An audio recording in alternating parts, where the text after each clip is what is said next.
سننے والے کو میرا آداب و سلام۔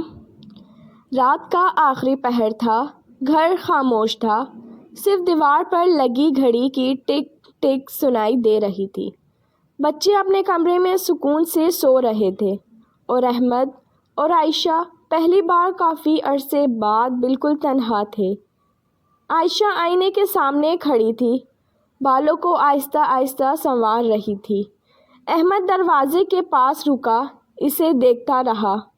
وہی عائشہ جسے اس نے برسوں پہلے محبت کی تھی، بس اب اس محبت میں صبر اور قربانی شامل ہو چکی تھی۔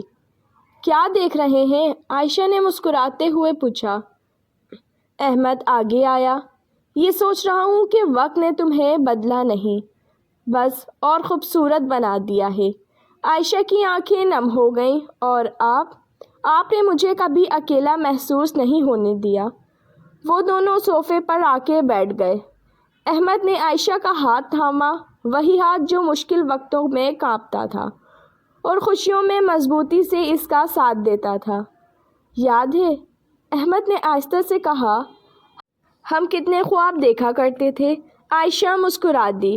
اور آج وہ خواب ہمارے کمروں میں سانس لے رہے ہیں۔ احمد نے گہری سانس لیا۔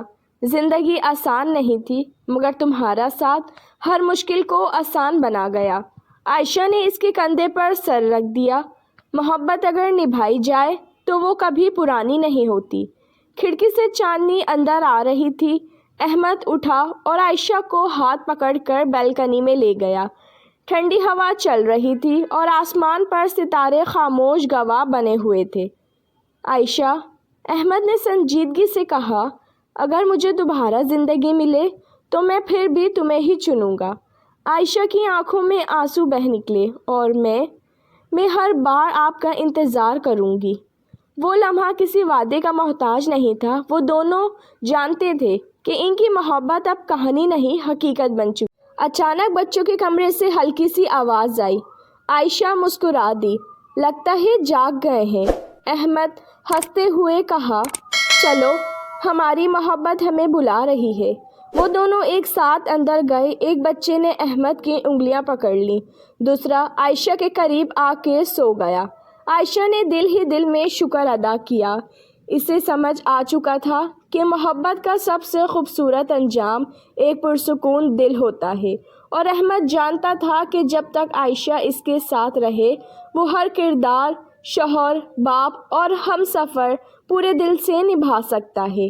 یہ کہانی یہاں ختم ہوئی تھی اور یہ تو زندگی بن چکی تھی، اور جہاں محبت زندگی بن جائے وہی اصل انجام ہوتا ہے۔